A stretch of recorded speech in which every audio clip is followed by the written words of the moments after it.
Alhamdulillah alladzi amarna biluzumil jamaah wa nahana an ikhtilafi wa tafarruqah. Asyhadu an la ilaha illallah wahdahu la syarikalah wa asyhadu anna Muhammadan abduhu wa rasuluh. Allahumma salli wa sallim wa barik ala habibina wa safi'ina wa rasulina Muhammadin wa ala alihi wa ashabihi wa man tabi'ahum bi ihsanin ila yaumiddin. Amma ba'd, subhanaka la ilma lana illa ma 'allamtana innaka antal alimul hakim.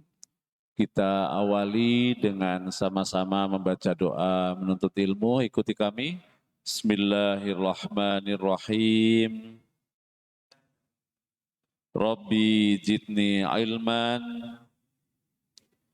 Allahumma anfa'ni bima 'allamtani wa 'alimni ma yanfa'uni warzuqni ilman yanfa'uni. Amin. Alhamdulillah, kita bersyukur kepada Allah bahwa sampai pagi hari ini Allah memberikan nikmat kepada kita. Sehingga dengan nikmat itu kita bisa meraih tidak hanya kesenangan dalam arti fisik saja, tapi mudah-mudahan nikmat itu membahagiakan kita lahir batin, dunia dan akhirat. Karena dalam literasi Al-Quran, pemberian Allah itu tidak selamanya menjadi nikmat. Maka dalam Al-Quran ada istilah nikmat, ada istilah ala. Maka kalau kita baca dalam surat Ar-Rahman, فَبِأَيِّ آلَاءِ رَبِّكُمَا تُكَذِّبَانِ. Bukan apa? Bukan فَبِأَيِّ آلَاءِ بِنِعْمَةِ رَبِّكُمَا تُكَذِّبَانِ. Jadi ada kalimat Allah, ada kalimat nikmat. Kalau nikmat itu adalah harta, tidak hanya orang beriman yang diberi oleh Allah harta, tapi non-muslim pun diberi oleh Allah. Kalau nikmat itu pemberian Allah, nikmat itu adalah pasangan, tidak semua orang beriman saja yang diberi pasangan, tapi non-muslim juga diberi pasangan. Bahkan kalau ukuran nikmat itu adalah satu pasangan, nah non-muslim bisa berganti-ganti pasangan. Kalah kan kita? Makanya ada istilah ala, ada istilah nikmat. Allah itu segala sesuatu yang bermanfaat yang Allah berikan. Tapi dia bisa berubah menjadi azab atau menjadi siksa. Tapi kalau nikmat Allah berikan bermanfaat dan sekaligus membahagiakan. Nah ini itu bedanya nikmat. Maka kalau orang beriman diberi nikmat oleh Allah harta. Tidak hanya secara fisik dia bisa menikmati dunia ini. Tapi harta itu menjadikan dia bahagia dunia dan akhirat. Begitu. Ya kan? Nah, kita diberi oleh Allah pasangan hidup. Tidak hanya fisikal yang menjadikan kita bahagia karena istri. Tapi hadirnya istri lebih dari itu membawa sakinah mawadah warahmah. Begitu ya, itu namanya nikmat. Bisa dibedakan Para Ikhwan? Bisa. Bagi orang beriman, umur. Kan? Maka salah satu karunia dari Allah, kata Nabi adalah khairukum man tolla umruhu. Sebaik-baik kalian orang yang diberi usia panjang. panjang. Tapi tidak hanya panjang usianya. Kalau panjang usianya tapi kemudian mudarat untuk hidupnya, nah, maka Rasul menyebutkan wahasuna amaluhu, tidak hanya panjang umurnya tapi juga bermanfaat, baik amalnya. Karena amalnya inilah yang punya nilai lebih dari umur yang Allah berikan. Alhamdulillah. Mudah-mudahan kita semua termasuk orang-orang yang Allah beri tidak hanya ala tapi nikmat. Amin ya robbal alamin. Ya, kenapa? Karena saya lihat semangatnya ini untuk sholat subuh berjamaah. Jadi pasti ini ada orang-orang yang baik insya Allah. Karena salah satu bukti keimanan kata Rasulullah tadi mampu melaksanakan sholat isya dan sholat subuh secara berjamaah. Kita termasuk nih, saya bangga sekali dengan DKM Masjid Agung Al-Barkah dengan jamaahnya juga yang semangat. Tapi saya lihat di atas kepala 4 semua nih ya. Yang kepala 3 belum kelihatan, yang kepala 2 maksudnya anak-anak kita belum banyak kelihatan. Masya Allah. Itu yang pertama para Ikhwan. Yang kedua, seiring bertambahnya waktu, pengalaman, dan pemahaman, mudah-mudahan menjadikan kita menjadi orang-orang yang tidak hanya berilmu, tapi juga orang yang semakin takwa kepada Allah Subhanahu wa Ta'ala. Karena untuk menjadi orang yang berilmu itu tidak susah. Asal kita mau belajar, insya Allah Allah berikan ilmu.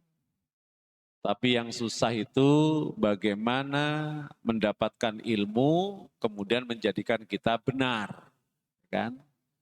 Nah, jadi kalau nyari orang pinter sekarang gampang, tapi kalau nyari orang benar itu susah. Nah, jadi kalau kita mengadakan apa saja menjadi benar itu yang agak berat. Tapi kalau hanya untuk menjadi pinter, nah insya Allah. Maka dalam Al-Quran itu untuk orang-orang yang berilmu sebutannya banyak. Ada ulama, jamak dari alim. Nah, kalau ilmu ulama, alim itu orang yang berilmu. Boleh ilmu agama, ilmu dunia, ilmu teknik, ilmu apa saja, ilmu profesional, itu namanya alim. Jamaknya ulama. Maka ada ulama yang baik, ada ulama yang buruk, ulama su. Nah, yang kedua, Allah menyebutkan sebutan orang yang berilmu itu ahlu zikr. Jadi pertama tadi ulama. Yang kedua adalah ahlu zikr. Maka Allah menyebutkan fas'alu ahla zikr. Bertanyalah kepada orang yang diberi ilmu, ahlu zikr. Yang ketiga, sebutan orang yang berilmu itu adalah ahlun ulun nuha. Ulu, orang yang mempunyai. An-nuha, kecerdasan. Nah, 3 nih. Yang keempat, sebutannya baru ulul albab. Apa Pak? Ulul albab. Jadi ada berapa tadi sebutannya? 4. 1, ulama. 2, ahluz zikr. Yang ketiga, lupa. Ulun nuha. Ini kayak belum sarapan aja nih. Yang ketiga, ulun nuha. Yang keempat, ulul albab. Nah, ulul albab ini paling tinggi menurut saya derajatnya. Karena apa? Karena Allah jabarkan kriterianya dengan sangat terperinci. Ini ulul albab. Minimal dalam surat Ar-Ra'd dari 19 sampai 26 itu ada 9 kriteria ulul albab.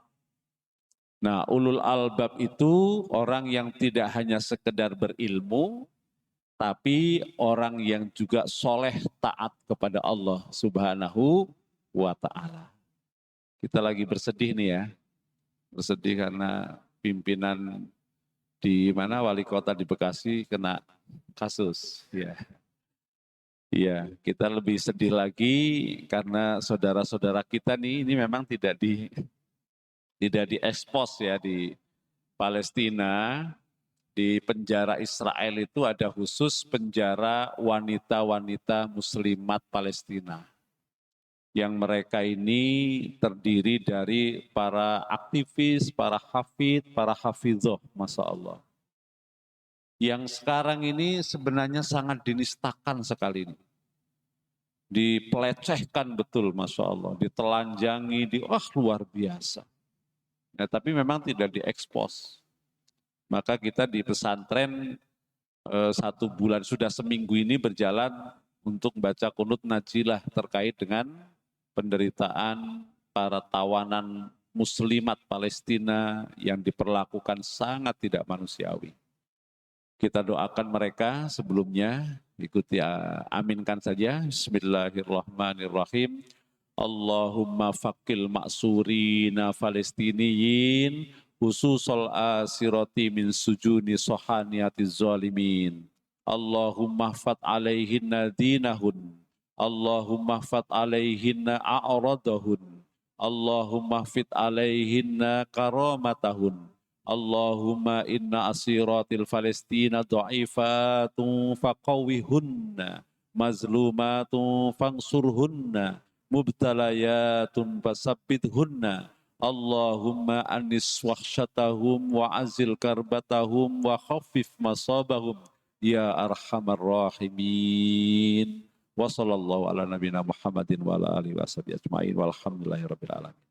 Ya, baik para Iwan, kita lanjutkan kajian bulan lalu atau 2 bulan yang lalu? 2 bulan yang lalu ya. Masya Allah, saya yakin masih ingat lah. Insya Allah, saya yakin masih ingat. Kita waktu itu membedah tentang apa para Ikhwan? Iktisom billah. Nah ayatnya adalah yang tadi dibaca oleh imam. Itu tadi surat Ali Imran, cuman tadi kurang 2 ya. Ayat 109 dan 110. Ini tema sentralnya sebenarnya ayat itu. Dulu kita sudah bedah sebelumnya iktisom billah, nah sekarang iktisom, ini salah nih, iktisom bihablillah.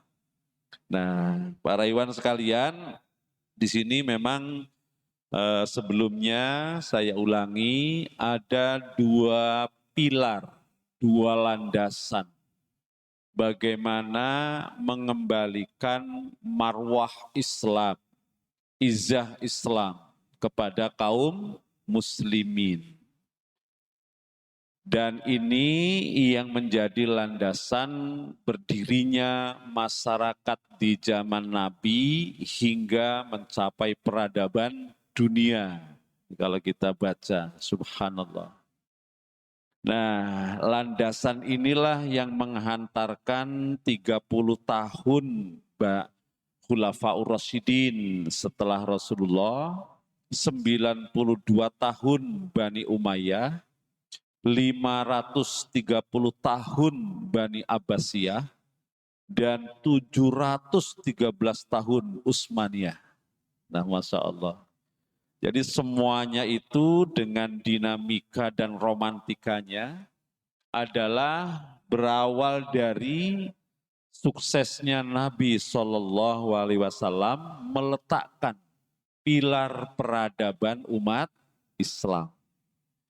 Jadi sebenarnya penguasa atau pemilik peradaban yang panjang waktunya adalah umat Islam. Sebenarnya begitu para ikhwan. Kita jangan terpesona dengan peradaban modern hari ini, peradaban barat. Belum 1 abad lamanya. Sementara umat Islam memimpin dunia berapa abad tadi? Ya Allah, Bani Utsmaniyah saja 7 abad. Ke atasnya Abbasiyah 5 abad. Kemudian Umayyah hampir 1 abad, 93 tahun. Rasul dan para sahabatnya kurang lebih 40 tahun, Masya Allah. Luar biasa itu. Jadi jangan aneh. Kalau terbukanya barat di sana dulu ya salah satunya ya periode Islam masuk ke Spanyol 7 abad lamanya di sana. Nah, kalau kita baca sejarah peradaban umat Islam itu ditandai dengan kemajuan ilmu pengetahuan. Nah, puncaknya kalau di sebelah Parsi sana ya di Baghdad.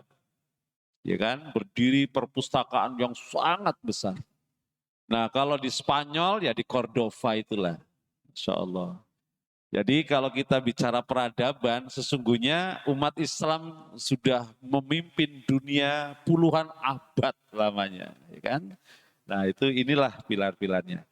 Nah, yang kedua pilarnya adalah iktisom bihab lillah. Nah yang pertama kemarin iktisom billah. Nah yang sekarang iktisom bihab lillah. Ini mau ngaji apa mau dengerin ceramah saja? Maksudnya kalau ngaji kita akan baca bersama tuh ayatnya gitu. Ya baik, ini kita baca dulu nih, ini landasannya nih ya. Nanti walaupun keterangannya tidak terlalu dipahami, kita baca. Ini kalau model-model pesantren dulu ya ngaji yang baca bersama. Karena keberkahannya begitu insya Allah.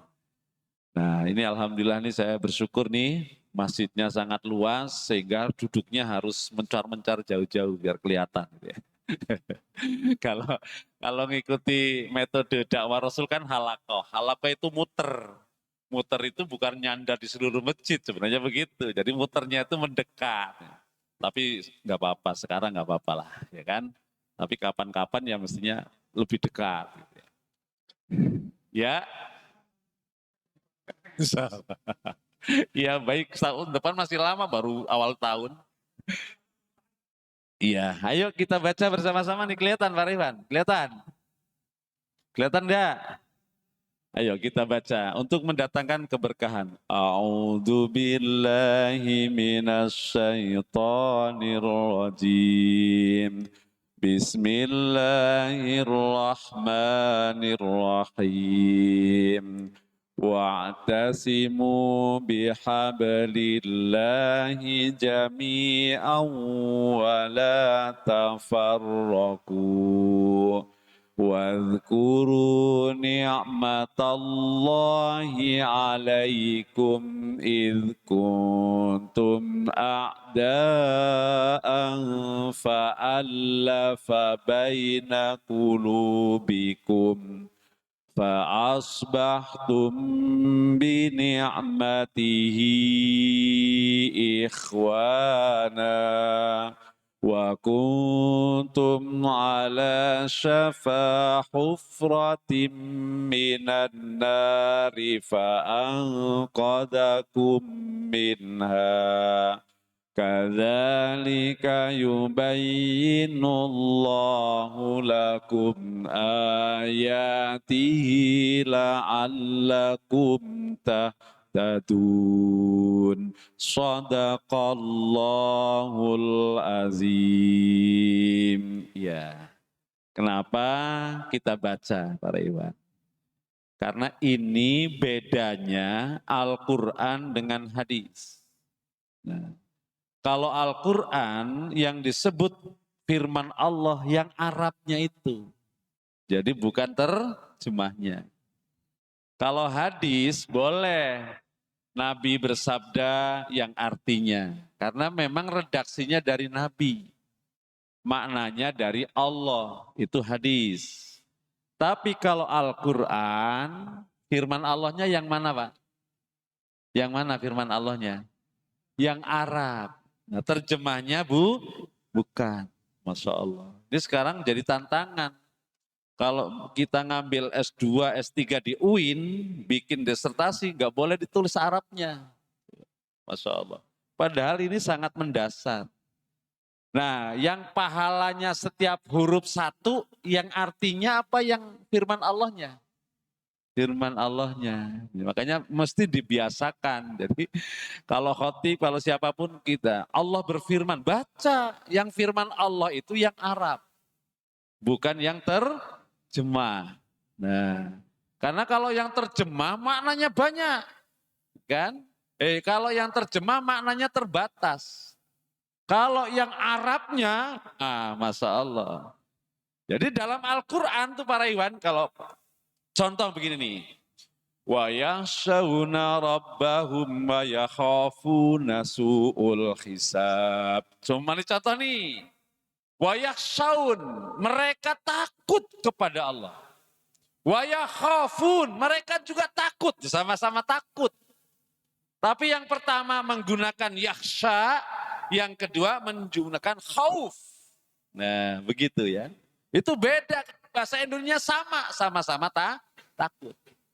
Kalau takut kepada Allah menggunakan kalimat yakhsha, itu takut karena pengagungan. Jadi Anda takut kepada Allah, apakah Allah ada? Ada. Apakah nampak? Tidak nampak. Tapi kenapa kita takut? Mengagungkan Allah. Beda dengan yakhaf. Yakhaf itu takut, ya kan?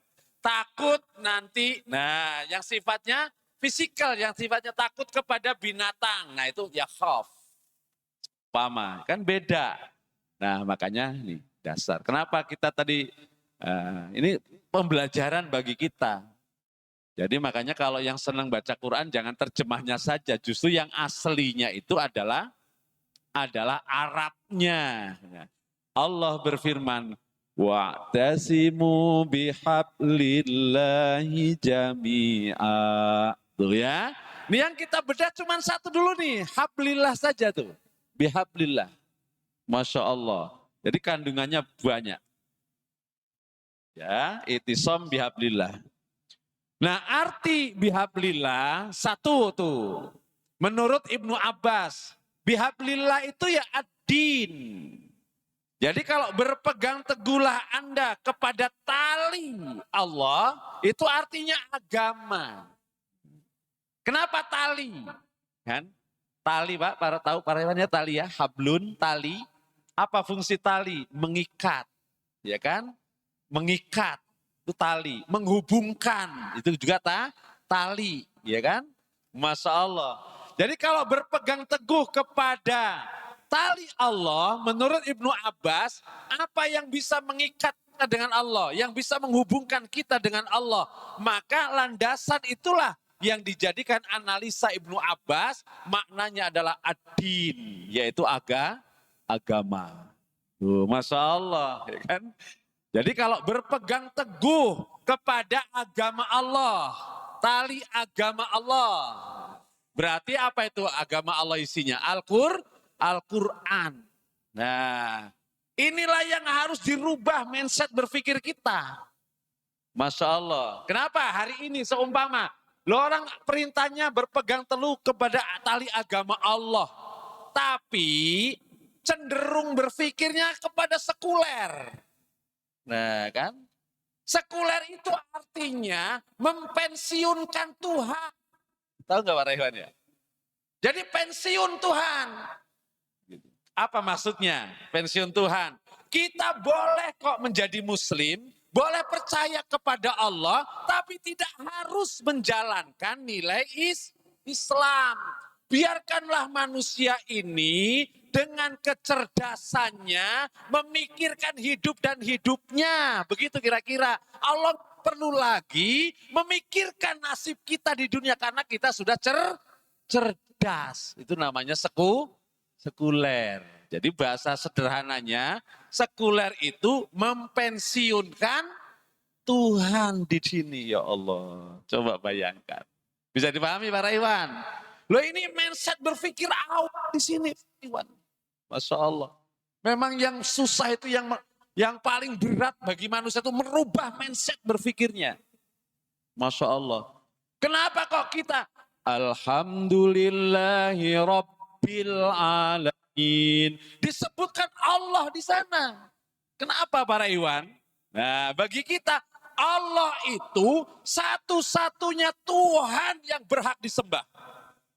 Kenapa satu-satunya? Karena nanti di dunia ini banyak manusia dengan Tuhan yang beda-beda. Ya nggak para Iwan? Begitu. Maka kenapa Allah menyebut namanya dengan kata Allah? Al-Ma'bud bil haq. Jadi makna Allah itu al-ma'bud bil haq. Satu-satunya Tuhan yang berhak disembah. Karena memang nanti banyak manusia mempunyai Tuhan yang sesungguhnya tidak berhak disembah. Begitu. Makanya kalau Allah dalam Al-Quran itu memberi tantangan. Siapa saja boleh mengaku Tuhan atau diakui sebagai Tuhan oleh manusia. Tapi sesungguhnya mereka tidak berhak. Kenapa? Karena Tuhan itu Rabbul Alamin. Tuhan yang menciptakan alam. Kalau ada Tuhan, produknya apa dia? Begitu kira-kira. Gitu ya, kita diajak berpikir. Kalau ada Tuhan atau yang didaulat menjadi Tuhan, produknya apa? Sehingga dia layak dijadikan Tuhan. Nah, di sini kita sebutkan. Allah itu yang menciptakan langit dan bumi. Kalau ada Tuhan, mana yang dia ciptakan? Bumi mana? Langit mana? Lah kalau ada Tuhan masih di langitnya Allah, layak nggak jadi Tuhan? Nah gitu kira-kira, ini kan cara berpikirnya. Kita tuan rumah, di rumah kita sendiri. Loh kenapa tuan rumah? Anda yang membuat rumah itu. Lah kalau ada orang lain ngaku jadi tuan rumah. Beli rumahnya enggak, buat enggak. Kira-kira dia ngaku pemilik rumah. Ya kan? Dia bukan yang membuat dan membangun rumah. Pantas enggak jadi tuan rumahnya. Tapi boleh enggak orang mengaku sebagai tuan rumahnya? Boleh saja.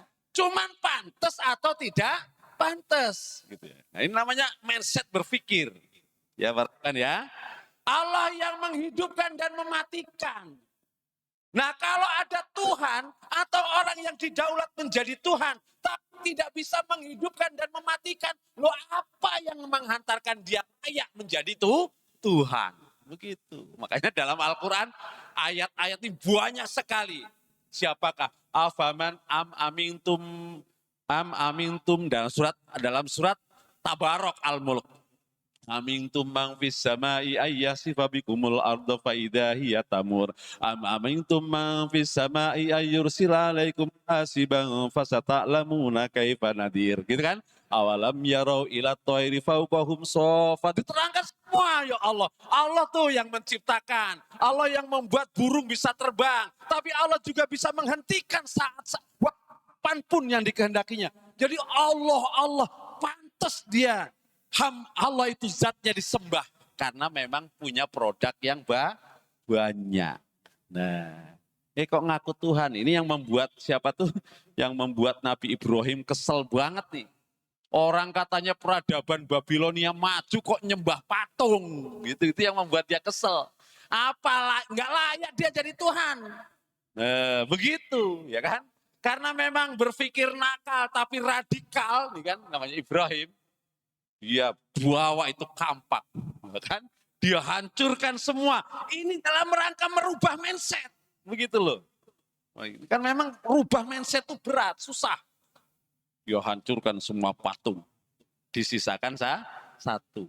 Alat yang membuat menghancurkan dikalungkan sekalian. Nah, kan begitu kan kira-kira. Ini mau merubah mindset. Begitu marahnya masyarakat Babilonia, sehingga diwakili oleh Namrud, kumpulkan semua. Kita adili bersama-sama itu Ibrahim. Diadili. Tapi nggak ada fakta hukumnya. Nah, jadi kalau sekarang mengadili orang dengan fakta hukum, minimal berapa Pak? 2 buktinya. Loh itu dulu Nabi Ibrahim sudah begitu. Jadi bukan yang aneh. Maju dulu Islam, Masya Allah luar biasa. Begitu di sidang. Wahai Ibrahim, menurut teori praduga tak bersalah. Tapi mengarah kepada Anda bahwa Anda lah pelakunya. Nah kira-kira begitu. Ya baik, apa buktinya? Nah, buktinya katanya. Oh nggak valid. Nah gitu kan. Yang sangat valid faktanya adalah yang menghancurkan Tuhan kalian adalah Tuhan kalian yang paling besar. Tuh. Nah begitu kira-kira. Kenapa kok Tuhan kami yang paling besar yang menghancurkan? Karena faktanya, kampaknya itu ada di lehernya. Nah, ini kan coba itu masih fatan, masih muda begitu. Ibrahim nih, Masya Allah. Luar biasa. Begitu dijawab seperti itu, marah itu Namrud. Apa Anda tidak berpikir bahwa patung ini nggak bisa ngomong? Wah, kan begitu kira-kira. Tambah lagi sama Ibrahim. Apa kalian tuh orang-orang yang sangat bodoh? Kenapa? Sudah tahu nggak bisa ngomong disembah. Nah, kan hebat lagi.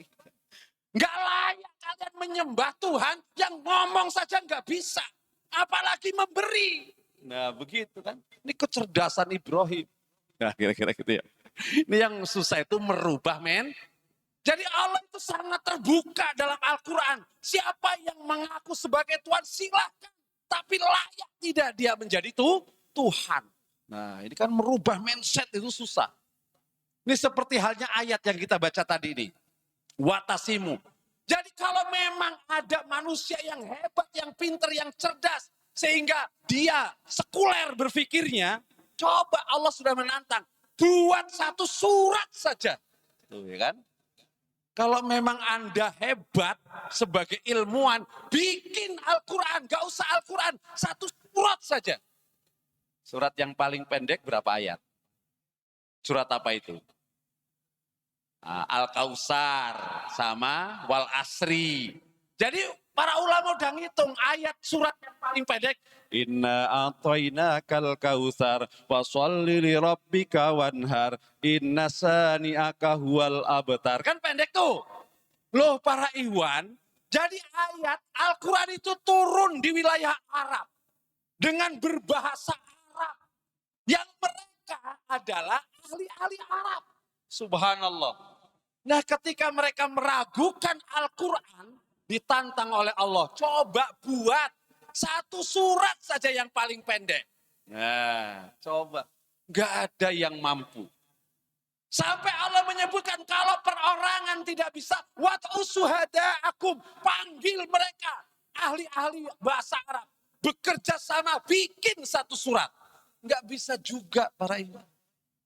Jadi Allah ini dalam memberikan penjelasan dan kebenarannya sangat terbuka siapapun. Ayo silakan. Siapa yang mampu? Kalau ada yang ngaku sebagai Tuhan, ya silakan. Buatnya apa? Produknya apa? Sehingga layak menjadi Tuhan. Kalau bisa memikirkan suatu kebenaran, buktikan akalnya. Buat ayat, buat surat yang paling pendek. Gak bisa juga. Nah ini kadang-kadang kita umat Islam inilah yang tadi mindsetnya nggak berubah. Jadi ayat-ayat Al-Quran itu adalah mukjizat. Yang ketika kita baca ibadah, lihatnya bernilai ibadah. Pahalanya tidak hanya satu lafaz, pahalanya satu huruf. Coba, subhanallah. Bisa dipahami para ikhwan? Nah jadi tadi ini dalam rangka apa? Oh sekuler itu berpikirnya ini ya. Sekuler itu. Masya Allah. Sampai orang-orang yang berilmu berani lancang ngomong. Kita ini gak wajib menjalankan syariat. Coba bayangkan itu. Siapa dia? Padahal kita tahu bahwa Al-Quran itu adalah menjadi petunjuk hidup. Guidance hidup. Untuk kita selamat dunia dan nah sekarang muncul orang yang mengaku pinter gitu ya. Tidak wajib menjalankan syariat. Iman boleh yakin. Kenapa begitu? Karena kita sudah diberi oleh Allah akal pikiran. Yang dengan akal pikiran itu kita bisa kok mengatur hidup di dunia ini. Begitu rasanya. Makanya dalam pandangan sekuler, jadi kita ini perannya di dunia adalah mempensiunkan Allah. Jadi Allah pensiun, gak harus ngurusi kita. Nah gitu ya kira-kira, begitu para ahwa. Nah, ini yang menjadi paradok hari ini, begitu kan? Padahal sepinter-pinternya manusia relatif. Iya enggak Pak Ikhwan? Sehebat-hebatnya pendapat manusia relatif. Seadil-adilnya manusia pasti ditunggangi di sana kepentingan. Tapi kalau Allah yang menetapkan hukum, tidak ada kepentingan. Allah maha segalanya. Begitu kira-kira. Enggak perlu pengikut, enggak perlu orang semua beriman. Sudah cukup Allah dengan zatnya agung dan maha tinggi. Begitu. Nah, kalau Allah menurunkan syariat, kepentingannya supaya manusia selamat dunia dan akhirat. Lu merubah mindset berpikir begini yang berat. Merubah mindset berpikir. Jadi untuk menyatakan Allah itu hak, yang lain tidak. Untuk menyatakan Quran itu benar, yang lain relatif. Itu menjadi mindset berpikir kita. Nah, bisa dipahami Pak Iwan? Jadi tugas para nabi dulu yang paling berat justru merubah mindset berpikir manusia. Supaya apa? Mereka meletakkan Allah sebagai Tuhan yang berhak disembah satu-satu. Yang kedua, mereka bisa menempatkan Al-Quran sebagai kebenaran mutlak al-haq yang tidak ada penandingnya. Kira-kira begitu.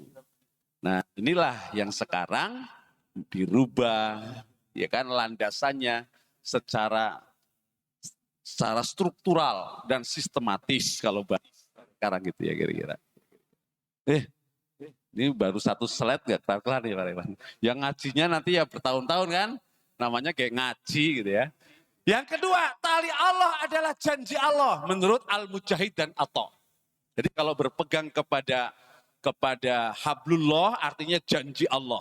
Nah, makanya salah satu sifat ulul albab alladzina yufuna bi ahdillahi wa la yanqudunal mitsaq. Begitu. Makanya tadi ada ulama, ada ahlu zikir, ada ahlu nuha, ada ulul albab. Nah, yang dikategorikan ulul albab dengan sifat ini tadi, mereka yang berpegang teguh kepada janji Allah dan tidak rusak janji Allah dengannya. Siapa itu? Ulul albab. Kalau ulama belum jaminan. Tapi kalau ulul albab pasti. Nah, sifatnya begitu.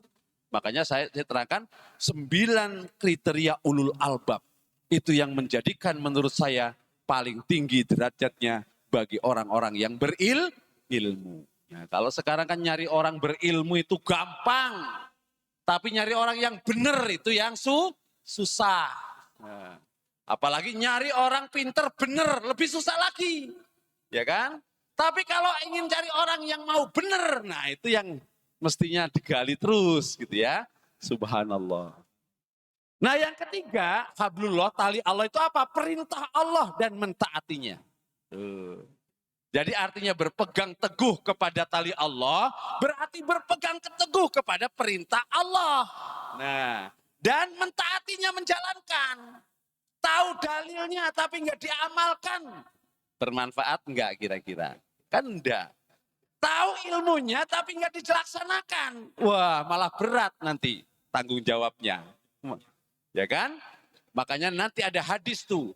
Tidak akan pernah geser berdirinya seorang hamba di hadapan Allah hari kiamat sebelum ditanya salah satunya an ilmin fi ma'amala. Tentang ilmu diamalkan atau tidak. Nah begitu. Subhanallah. Yang keempat tali Allah adalah Al-Quran. Nah jadi berpegang teguh bihablillah maknanya Al-Quran. Menurut siapa? Imam Al-Qatadah. Jadi variasi inilah penafsiran tuh begitu. Maka kemudian disimpulkan oleh Ibnu Mas'ud, tali Allah adalah berjamaah. Masya Allah. Jadi tali Allah itu artinya berjamaah. Berjamaah itu apa sih? Berjamaah, kalau kita cari dalam hadisnya terkait dengan ayat tadi, para Iwan.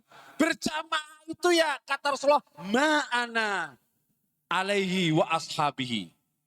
Namanya berjamaah itu yang kehidupan saya bersama para sahabat. Nah itu tafsirnya begitu. Kita buka tafsir Ibnu Katsir. Begitu ya. Nah apa kata Ali bin Abi Thalib? Berjamaah itu ya artinya al-jama'atu mujama'atu alul haq wa inqalu. Itu kata Ali bin Abi Thalib. Berjamaah itu ya berkumpulnya orang-orang yang benar, yang berpegang kepada Al-Quran meskipun jumlahnya sedikit. Nah, makanya ahli kebenaran itu tidak harus banyak.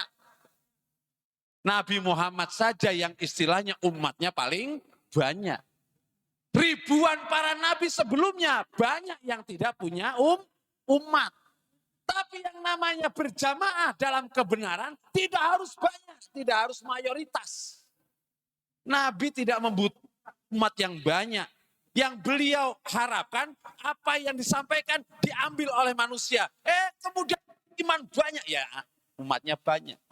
Tapi masalah bertambahnya orang yang mendapat hidayah bukan wewenang Nabi. Bukan, itu wewenang Allah yang memberi hidayah. Job dis Nabi hanya menyampaikan basiro, wanadiro, wada'iyan ilal haq, wasiro jamuniro. Job dis Nabi hanya itu. Masalah orang setelah itu beriman silahkan, tidak beriman juga silahkan. Begitu Masya Allah. Bisa dipahami Pak Iwan? Karena pada dasarnya manusia itu benar semua pada dasarnya. Dan orang yang tidak benar itu memang orang yang menutupi kebenaran. Sehingga kenapa orang yang tidak beriman disebut kafir? Kenapa Pak Iwan? Orang beriman kok disebut kafir? Kenapa? Karena kafaro itu artinya menutupi. Nah, ya kan? Kafaro artinya menutupi. Karena pada dasarnya manusia itu sudah mengakui sejak di dalam kandungan, dia sudah mengakui Allah, alastu birabbikum. Maka Nabi bersabda, lahir ya kan, manusia dilahirkan yuladu alal fitrah dalam keadaan muslim. Coba saya tanya, antum lahir dari keluarga Islam? Iya. Saya tanya, kapan pertama kali syahadat? Bingung kan? Nah, kapan ini? Dari kecil, sudah dari keluarga muslim. Kapan Pak mulai syahadat pertama kapan? Justru syahadat kita itu sejak dalam perutan. Alastu birabbikum qalu bala syahidna. Maka tidak perlu lagi kita bersahadat. Karena kita hakikatnya sudah menjadi muslim. Begitu, Masya Allah. Ya enggak Pak Iwan? Surat apa tuh? Al-A'raf, jelas sekali. Makanya ketika kita menjadi muslim, lahir, sudah muslim semua, nggak perlu syahadat. Kecuali setelah di dunia, dia menjadi majusi, kemudian ingin menjadi muslim, baru syahadat. Begitu. Ya kan, makanya sabda Nabi, ayu majisanihi, apakah dia majusi, au Yahudi, au Nasrani. Itu setelah hidup, setelah lahir. Masya Allah. Ini waktunya sudah ya. Nah, bisa dipahami Pak Iwan? Nah, orang-orang yang kemudian tidak beriman kepada Allah disebut kafir. Mereka menutupi. Nah, menutupi potensi dirinya. Kafir. Orang yang tidak bersyukur namanya kufur, kafaro. Menutupi. Tidak mengakui karunia itu milik Allah. Dia merasa dirinya yang punya, yang nyari, yang dapat. Sehingga dia kufur. Kufur itu artinya tidak mengakui bahwa sebenarnya adalah karunia dari Allah. Itu kufur. Nah, makanya Nabi itu tidak punya wewenang membuka hati manusia hidayah. Nah, Nabi hanya menjalankan job disk-nya, menyampaikan basyiro, peringatan nadhiro, berdakwah, wada'iyan ilallah, dan menjadi uswah. Itu job disk Nabi. Sisanya tinggal manusia mau membuka hatinya atau tidak. Tapi sinyalnya sudah jelas. Apa sinyalnya? Allah jadikan hati, Allah jadikan akal, Allah jadikan instrumen pendengaran. Semuanya itu sesungguhnya adalah hidayah dari Allah. Kalau sampai manusia nggak kenal Allah, memang sangat dablek. Begitulah kira-kira ya. Jadi kalau ada manusia nggak kenal Tuhannya, itu bukan karena apa? Karena dablek begitu. Karena potensi dirinya ada semua pada dirinya. Untuk mengenal Allah, instrumennya sudah jelas. Apa tadi? Hati, akal, panca indera. Masih kurang sempurna. Allah utus para nabi di tengah-tengah mereka untuk menunjukkan jalan itu. Masih belum mantap lagi. Allah turunkan wahyu sebagai bukti kebenaran. Masih gak beriman juga. Memang itu orang yang lebih rendah dudukannya dari binatang. Begitu kira-kira. Makanya tadi sebut manusia dablek. Nah kira-kira begitu ya. Allahu Akbar. Bisa dipahami Pak Iwan? Nah cepat saja. Nah dia tadi pemahaman tentang apa? Tentang wa'tasimu bihablillahi jami'an. Ini saya terangkan perinciannya. Kenapa berpegang teguh kepada Ali Allah. Ini juga kita skip saja. Langsung nih pilar-pilar i'tisam billah dan i'tisam bihablillah. Jadi kenapa kok strategis dalam ayat yang kita baca saat tadi surat Ali Imran mulai dari 100 sampai 110. Karena dengan kita berpegang teguh kepada Allah, sebutannya i'tisam billah. Dan berpegang teguh kepada tali Allah, i'tisam bihablillah. Kita akan menjadi jamaah yang terlindungi dari musuh Allah. Coba tadi baca pertama. In tuti'u fariqam minal ladina utul kitaba yaruddukum ba'da imanikum kafirin. Jadi Allah itu menyingkap di balik tabir kehidupan ada tangan-tangan nakal, ada upaya-upaya nakal, ada makar yang tidak baik untuk siapa? Untuk umat Islam. Baik yang kasat mata, yang nampak atau yang tidak nampak. Apa? Upaya mengkafirkan, upaya memurtadkan umat Islam. In tuti'u fariqam minal ladina utul kitab yaruddukum ba'da imanikum kafirin. Nah kalau yang tegas ya orang muslim jadi kafir, itu tegas.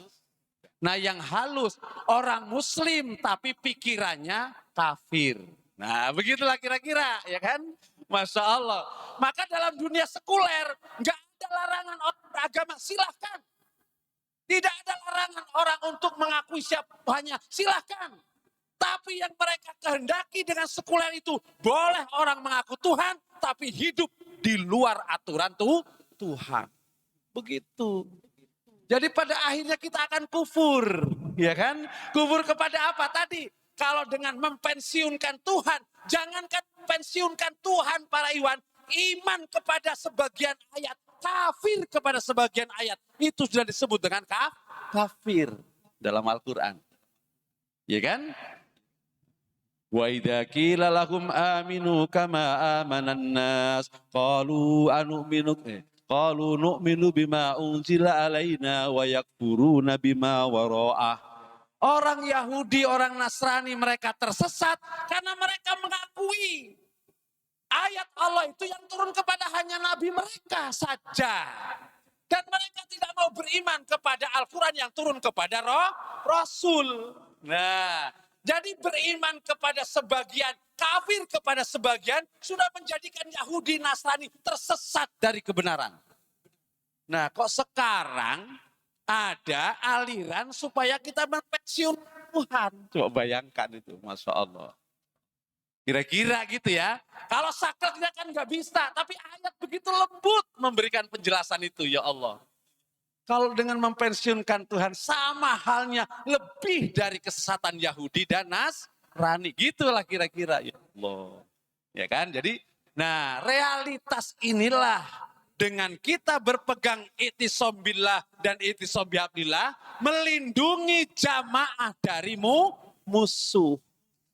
Tapi apakah mungkin orang musuh itu menjadikan muslimin lemah? Bisa. Baca ayat berikutnya.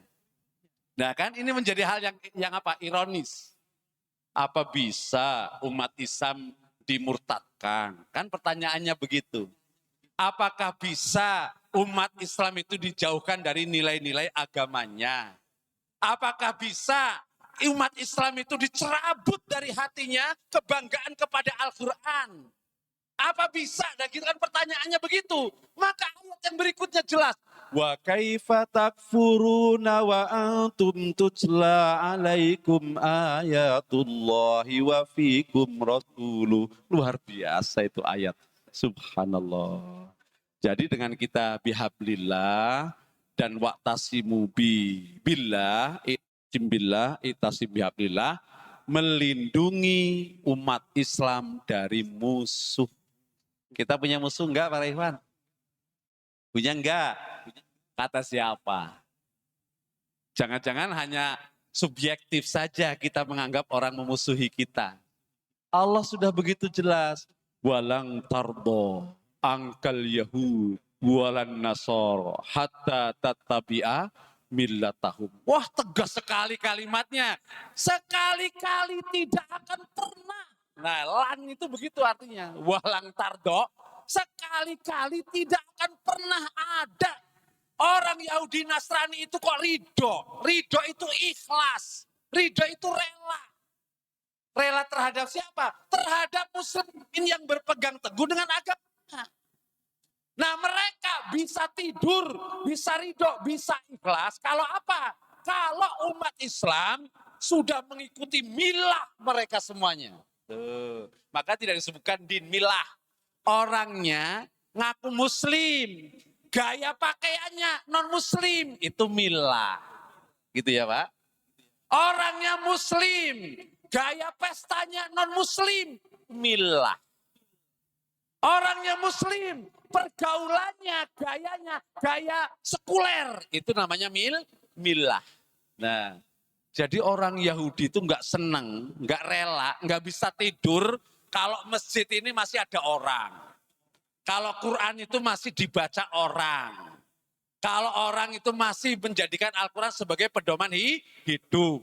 Maka diarahkan secara perlahan tapi pasti orang yang sunnah-sunnah itu radikal.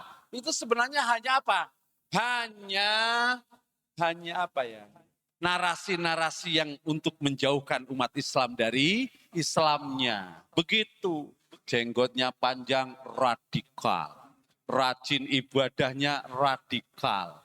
Berpegang teguh kepada Quran Sunnah radikal. Gitu kira-kira ya. Kalau dulu bukan itu isunya. Dulu narasinya barisan sesat, garis kanan, ekstrim. Nah dulu, tapi lama-lama nggak populer. Lama-lama sekarang tadi radikal. Nah begitu ya Pak Ikhwan.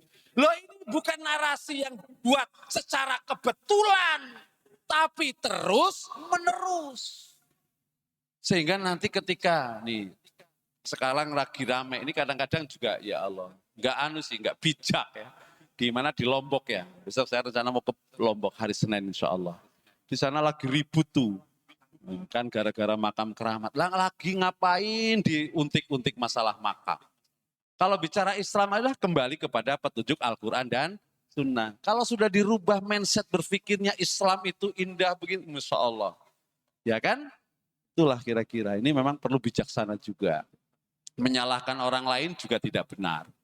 Apalagi merasa paling benar juga itu tidak benar. Kan gitu ya. Yang benar itu ya belajar menjadi muslim yang soleh. Itu yang benar. Nah, jadi melindungi apa Pak? Melindungi muslimin dari musuh. Itu yang kedua. Nah, berjamaah membangun ketakwaan. Tuh, makanya kalimat ayatnya itu pakai wa, ya kan? Coba ayat yang ke-100 jelas. Ini loh ada tangan-tangan nakal yang memang ingin merubah umat Islam menjadi non-muslim. Kemudian wa kaifa, wa. Nah ini wa ini atop. Artinya ayat itu ada munasabah antara satu ayat dengan ayat yang lain. Wa kaifa takfurun. Nanti ayat yang ketiga, wa tasimu. Semua. Kemudian yang ke-104, wal takum. Yang ke-105, wala takunu. Wa ini menunjukkan rangkaian tahapan yang mesti dilalui oleh muslimin supaya nanti menjadi kuntum khaira ummah. Itu tahapannya. Jadi bukan terpisah. Ini kalau dalam kajian tafsir munasabah. Hubungan antara ayat satu dengan yang lain. Maka pada ayat yang kedua, yang ke-102 nih. Oh ternyata dengan kita i'tisom billah dan i'tisom bihablillah. Kita bisa berjamaah membangun ketakwaan. Jadi memang menjadi orang soleh itu nggak bisa sendiri. Membangun orang soleh itu nggak bisa sendiri. Membangun generasi itu nggak bisa sendiri. Begitu kira-kira. Masya Allah, masjid kita sudah cukup besar. Tapi bagaimana masjid ini memakmurkan, mensejahterakan, dan membahagiakan orang lain. Seumpama, bagaimana dari masjid ini yang minim generasi menjadi masjid yang full generasinya. Digali, disitulah ada mal, ada infak, ada zakat. Yang seumpama dalam setahun saja mengangkat 5 orang yang dibeasiswakan untuk menjadi kader ke masa depan luar biasa di sini. Bagaimana infak dan zakat itu mampu mendata, tidak hanya setahun sekali menyantuni fakir miskin dan anak-anak yatim, tapi setiap waktu. Itu namanya memakmurkan. Subhanallah, ini PR kita. Di masa Nabi begitu, Masya Allah. Dari masjid itulah Nabi membangun masyarakat. Para janda disantuni, orang miskin disantuni. Tahukah kita para Iwan, sahabat-sahabat Rasulullah di masa pertama terdiri dari banyak para budak. Merekalah yang dibebaskan oleh Abu Bakar As-Siddiq. Iya kan? Coba kalau soalnya kita punya masjid, sudah kayaknya fisiknya sudah luar biasa, tapi infaknya lebih hebat lagi. Pengen lebih hebat lagi, bikin di sana. Siapa yang membutuhkan air minum untuk setiap hari, gratis dari masjid. Coba dibuat luar biasa. Jadi orang jadi cinta ke masjid, bukan hanya karena ingin ketemu dengan Allah. Dari masjidlah itu mereka mendapatkan kehidupan lahir dan batin. Seumpama hebat gak Pak? Coba dibuka di sana. Depot air minum. Gratis untuk seluruh warga. Uangnya dari mana? Dari masjid untuk umat. Begitu. Kalau kita berpikir ya Allah, dan namanya matematika, Islam juga seperti yang kita bayangkan. Kalau Islam, 1.000 kita bersodakoh, nilainya 700.000. Begitu. Kita infak 5.000 sama dengan 3,5 juta. Ya enggak Pak Rewan? 700 kali lipat. Masya Allah. Kira-kira begitu ya. Nah seumpama ini contoh. Karena kan kita selama ini masih baru satu apa? Kita akan memakmurkan masjid. Masjid yang sudah makmur. Tapi bagaimana konsep ke depan masjid ini memakmurkan masyarakat. Nah begitu. Ya Allah. Setuju gak Pak kira-kira? Setuju enak aja. DKM-nya belum tentu setuju. Coba dibikin. Ya Allah, setiap seminggu sekali pemberian sembako. Ya kan? Itu saya jadi kayak masjid Munjalan di mana tuh? Di Kalimantan Barat. Masjidnya kecil. Tapi setiap bulan tidak kurang 20 ton membagikan beras. Setiap bulan, coba. Dari mana? Dari orang Islam kepada Islam. Masjid menjadi mediator. Dan masjid itu ramai. Masya Allah. Coba kita bicara masjid kurang apa? Generasi. Coba kita jadikan masjid ini melahirkan generasi. Setiap tahun 10 yang kita gratiskan. Mereka belajar. Karena nantilah mereka yang akan menjadi generasi. Coba luar biasa. Jadi memakmurkan masjid tidak hanya sekedar rame menjamaahkan diri di masjid. Tapi bagaimana dari masjid ini memakmurkan, mensejahterakan orang lain. Begitu, subhanallah. Lah orang masjid milik Allah. Orang berinfak dan berzakat itu juga di jalan Allah. Kepentingannya juga untuk Allah. Begitu kira-kira. Kalau ada Pak, umat Islam di radius 20 meter, nggak punya uang, nggak punya beras, sementara banyak masjid, tidak disalurkan, siapa yang dosa? Oh, pengurus masjid. Kalau saya nggak ada yang dosa. Karena apa? Informasinya. Tapi kalau tahu, Pak saya nih orang tinggal di sini tapi nggak punya duit, jarang yang begitu ya. Pasti dibantu. Pertama nggak terbuka datanya. Kan begitu ya. Coba subhanallah. Ini contoh nih. Jadi memang berjamaah itu tidak, menjadi soleh itu tidak cukup sendiri. Makanya kalimat berikutnya, ya ayyuhalladzina amanu taqullaha haqqa tuqatih wa la tamutunna illa wa antum muslimun. Memang tadi dengan kita i'tisom billah, i'tisom bihablillah, kita bisa membangun ketakwaan sosial, bukan hanya ketakwaan individu. Makanya Islam itu kan tidak hanya bicara syahadat saja, iman saja, tidak bicara sholat saja, tapi bicara zakat, ya kan? Kenapa zakat? Ya Allah, zakat itu adalah pintu Allah untuk menjembatani manusia supaya tidak ada jarak dan jurang antara yang kaya dengan yang miskin. Itu zakat. Zakat itu sendiri menghindarkan manusia jangan seperti orang barat. Apa? Yang kaya, yang miskin. Tidak ada keharmonisan antara yang kaya dengan yang miskin. Sementara dengan zakat, orang yang kaya mereka sayang dengan berbagi kepada yang miskin. Orang yang miskin merasa diperhatikan, mereka untuk orang yang kaya.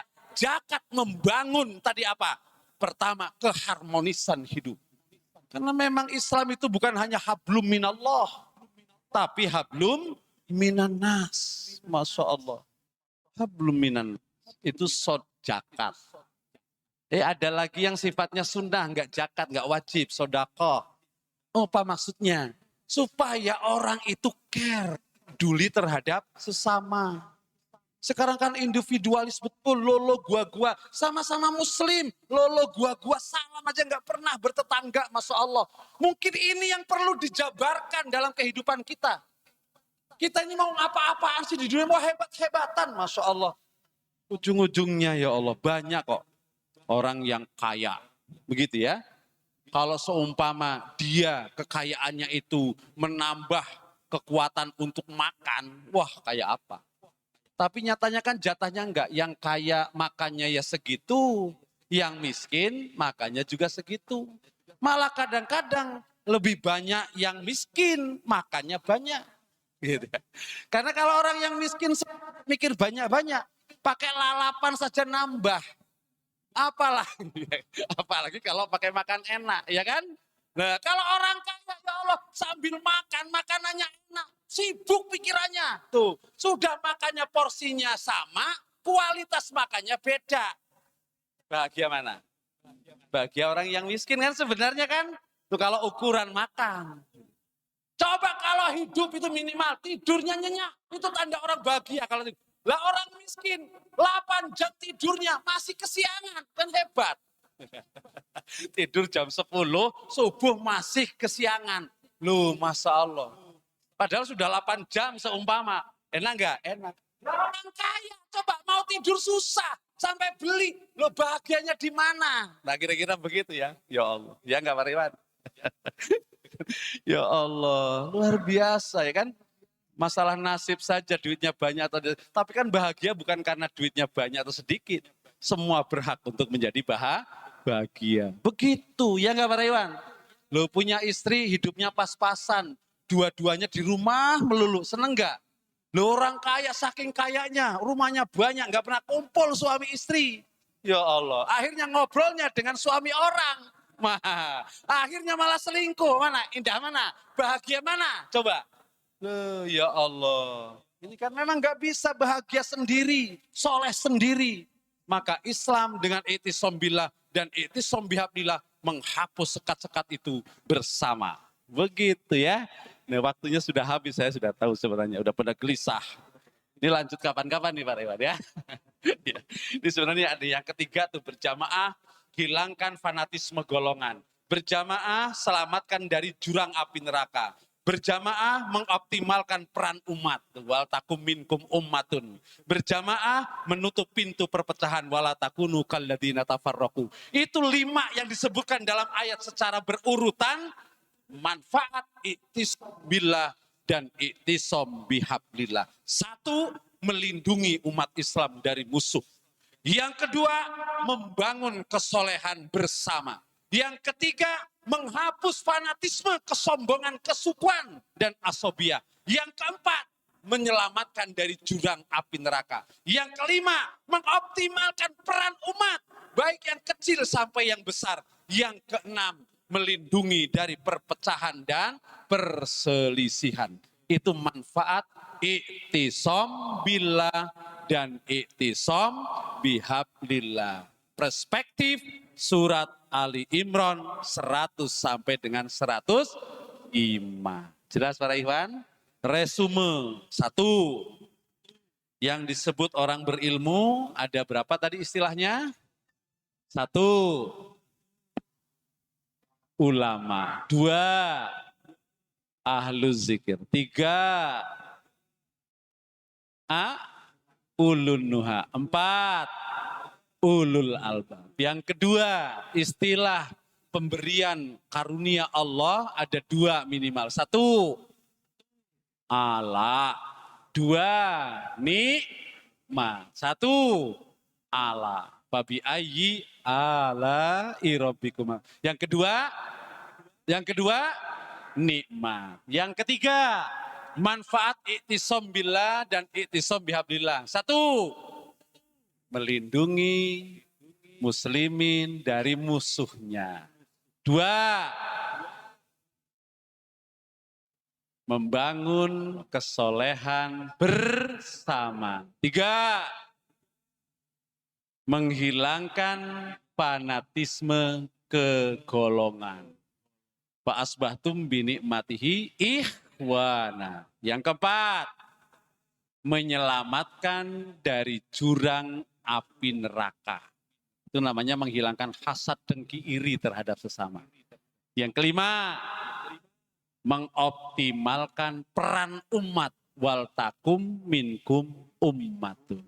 Yang keenam, menyelamatkan dari perpecahan. Wala takunu kalladzi natafarraqu. Mudah-mudahan yang sedikit ini bermanfaat dan kita menjadi ulul albab. Amin ya rabbal alamin. Terima kasih Pak Ustadz telah memaparkan materinya. Semoga kita dapat mengambil manfaat dari yang dipaparkan tadi. Ada pertanyaan mungkin satu atau dua aja ya. Kalau sudah Pak Pur ya. Pak Pur dulu ya.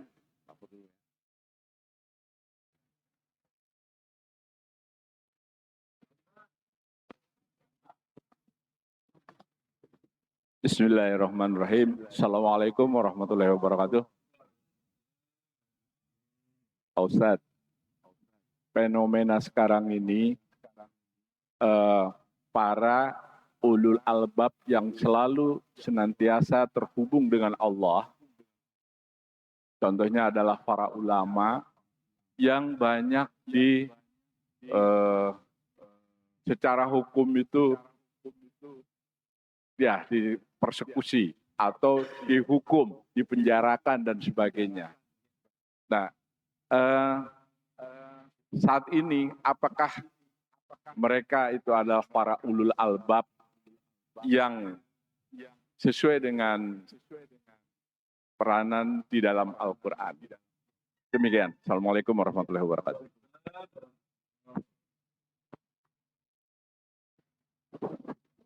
Jawabannya menurut saya singkat saja. Nanti didalami di rumah sifat 9 sifat ulul albab. Surat Ar-Ra'd, surat yang keberapa ya? Imam? Ke-13. Surat Ar-Ra'd ayat yang ke-19 sampai ke-24. 9 sifat ulul albab. Nah, apakah ulama-ulama yang sekarang lagi dan seterusnya itu bagian dari ulul albab? Nanti tinggal disesuaikan dengan kriteria yang Allah sebutkan. 9 kriteria ulul albab. Nah, kalau secara singkat sih, mereka yang berpegang teguh kepada janji Allah. Mereka yang tidak merusak ketetapan Allah. Mereka yang menyambung silaturahim. Mereka yang mendirikan sholat. Mereka yang membayar zakat. Sirra wa alaniyah. Mereka yang menolak. Nah ini termasuk mereka yang menolak setiap perlakuan buruk dengan kebaikan. Ini juga menjadi kriteria ulul albab. Ya, kemudian mereka yakhshawna rabbahum, yang takut kepada Allah, wa yakhafuna su'ul hisab, dan mereka takut azab Allah. Itulah kriteria tentang ulul albab. Apakah para ulama hari ini yang dinistakan itu memiliki kriteria itu? Kalau ada padanya, itulah kategori ulul albab. Tentang bagaimana perlakuan, ini bukan hal yang pertama. Sepanjang sejarah pasti yang namanya sensitivitas penguasa terhadap gerakan kebaikan sekalipun selalu muncul gitu saja, ya kan? Firaun, sensitivitas penguasanya muncul, khawatir maka memusuhi Musa. Kira-kira begitu ya. Nah ini sensitivitas politik sebenarnya, kekhawatiran. Padahal para nabi tidak punya kepentingan dan ambisi menjadi raja. Mereka hanya hadir untuk menyampaikan kebenaran. Tapi faktanya begitu.